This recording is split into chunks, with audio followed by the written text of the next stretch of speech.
Officer है court का, उसको ऑथराइज करा गया कि आप वाई को जाके अरेस्ट करिए, पर मिस्टेक ऑफ फैक्ट के चलते उसने जेड को अरेस्ट कर लिया। पर जहाँ पे ये जो एक्ट है वो ऑथराइज करा गया था ए को कि आपको अरेस्ट मेक श्योर करनी है, मिस्टेक ऑफ फैक्ट के चलते वो जेड को अरेस्ट कर लाया। उसका ये एक्ट जनरल एक्सेप्शन की डेफिनेशन में फॉल करेगा और कोर्ट ऑफ लॉ में उसके एक्ट को हम जनरल एक्सेप्शंस में प्रूव करके अंडर सेक्शन 17 क्लेम कर सकते हैं। So this was section 14।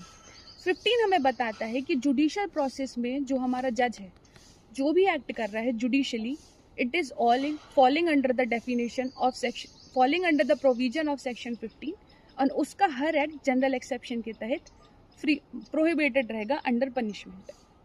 Moving ahead, हम लोग इसमें सबसे इंटरेस्टिंग कॉन्सेप्ट को एक पढ़ते हैं, which is section number 20 and 21।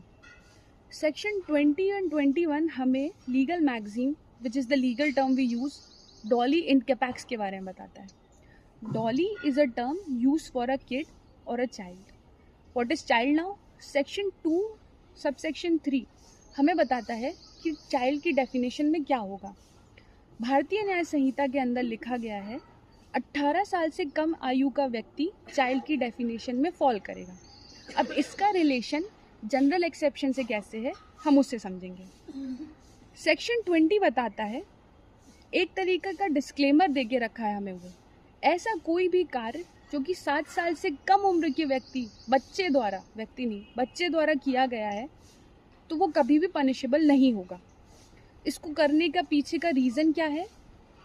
7 साल के बच्चे के अंदर इतनी मेंटल कैपेसिटी नहीं रहती है to form an essential element of crime, that is mens rea. Now to do an offence और a crime, there are 2 essential things which should be mandatory there. 2 चीज़ें हमेशा होनी चाहिए। First mens rea, second actus reus. Mens rea is a mental state, actus reus is the act in furtherance to formation of that mens rea. But general exception की definition में अगर वो fall कर रहा है तो हम देख सकते हैं कि 7 साल के कम उम्र के बच्चे में इतनी कैपेसिटी ही नहीं है to form mens rea. That is why it is falling under the provisions of general exception, और ये हमें सेक्शन 20 में स्पेसिफिकली दिया गया है।